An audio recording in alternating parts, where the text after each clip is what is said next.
Welcome to the Creative Plan Podcast Network. Join us as we share our favorite RPGs, one-shot games, tabletop games, reviews of items, and convention panels, and other exciting things that we run into from time to time. Sit back and enjoy the show.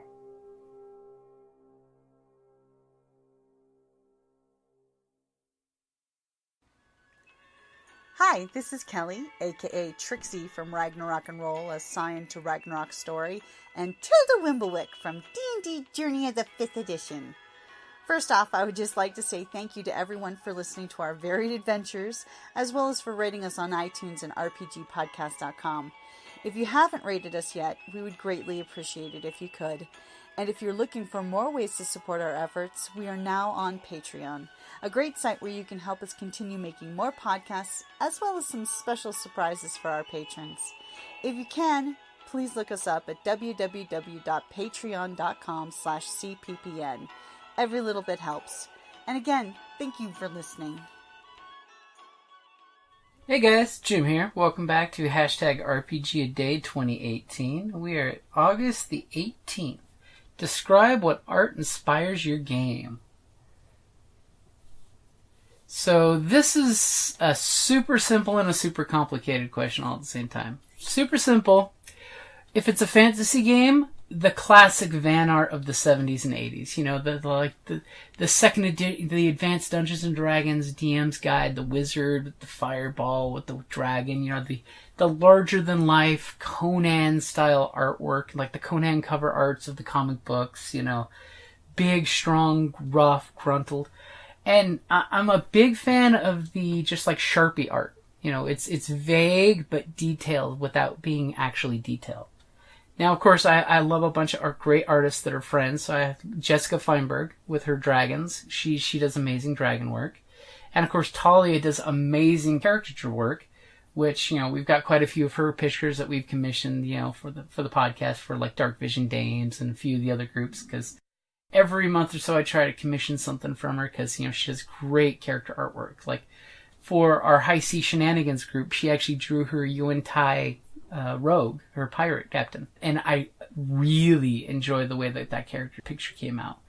But art inspires art, you know. It's one of those of every RPG book that has art in it is a great inspiration because it fills in the picture. Like, I love the fact that the D&D books from Wizards of the Coast are color now, which is great.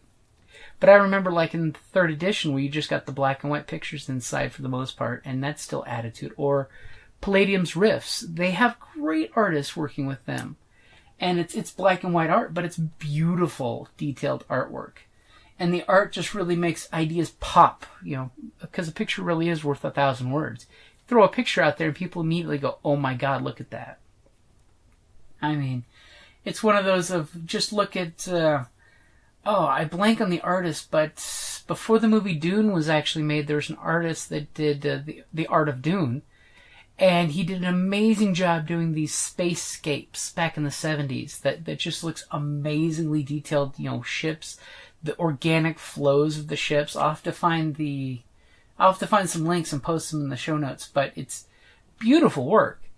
And it's one of those of definitely invest your players into looking for a picture of their character if they have to go to Pinterest or whatnot, because having a picture, even if it's only so like your character, is a great inspiration. And as a GM, if you can, always find pictures of your villains. If you can find a picture of the baddie and show it to the players, you can translate so much information in just the appearance of an art picture. You know, like the group has yet to really see, you know, the picture of the Circus Chimera group has yet to see the picture of the sheriff. You know, even though I described him and he's all oily and slick and weaselly, they get the idea, but I've got this really great picture for when they come to their great confrontation with him, if they ever do, of, you know, him sliding off the horse with his sword and parrying dagger, and just, it's a great picture that I found for inspiration.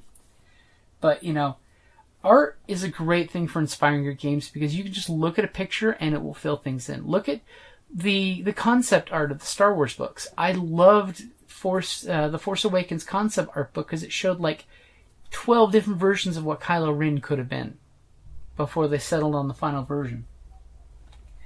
And just seeing these pictures tells a story of the progression of what the concepts are and how they whittle it down to finally getting the concept of what they wanted for the final piece. And, you know, art is just a beautiful expression of, you know, so many different things. And if you get lucky in your playing group and you have people that are even, you know, slightly good at art, I mean, I'm like a stick figure guy for the most part, but recommend that they draw, have them doodle, as long as it's not pulling them away from the game.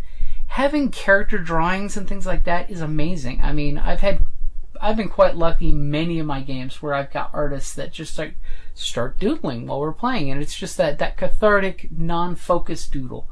So that way when it's their turn, they've been paying attention, they can just jump right back into the action.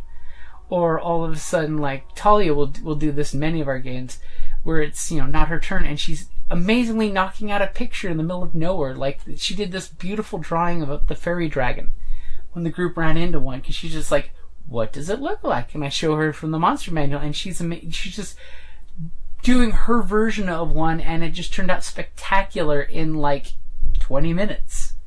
So if you're lucky enough to have artists, ask them to do doodles for your group. I mean, ask them to draw things. I mean, I rarely, if ever, get to doodle, but I love just doodling random things. I mean, maybe we should throw some pictures of those in the Patreon or something.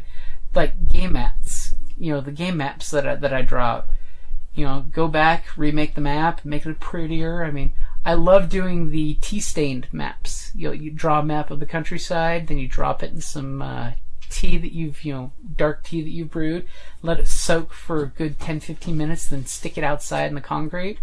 And you have this beautiful weathered map that curls on its own and crinkles. And for the podcast, of course, it's not great to have the crinkle. But for those of you just doing the regular home games, having something tactile that the group can play with is great. I mean, one of my old D&D games from, oh god, over 20 years ago, the group actually took the map that I made for them, because we were constantly adding things in ink, and actually framed the artwork.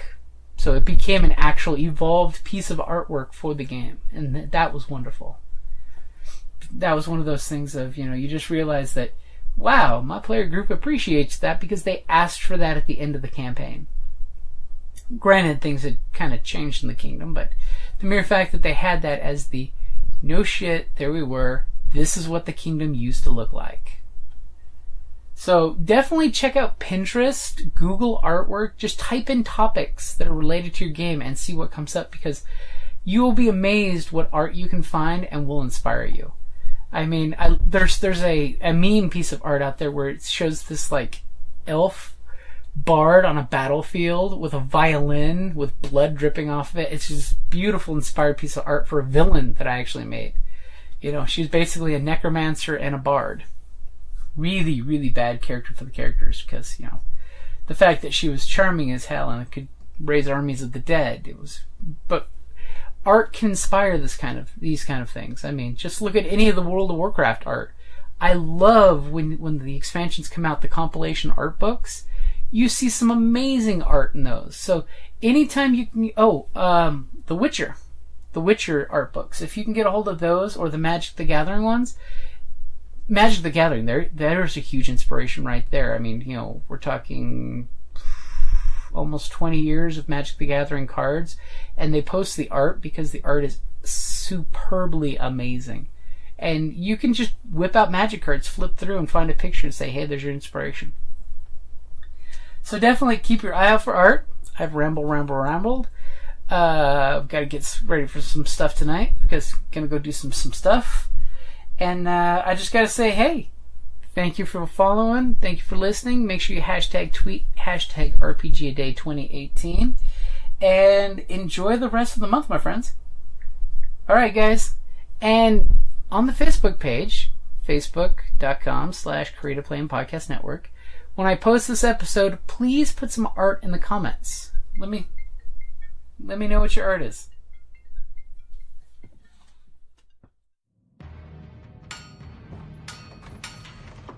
Down in the depths of the mountain, we dwarves spend our time forging powerful weapons, mining precious gems and metals, and feasting like kings.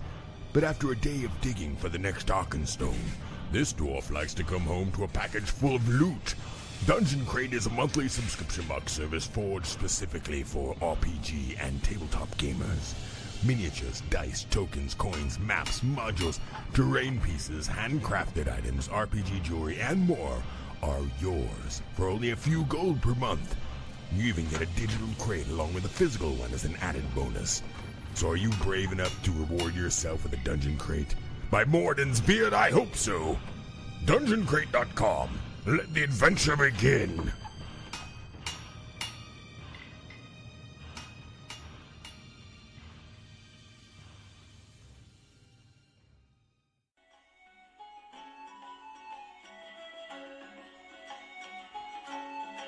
Thank you for listening to the Creative Play and Podcast Network. And feel free to enjoy our other shows, such as D&D Journey of the 5th Edition and Scion Ragnarok and Roll, a Scion hero to Ragnarok story. Thank you for listening.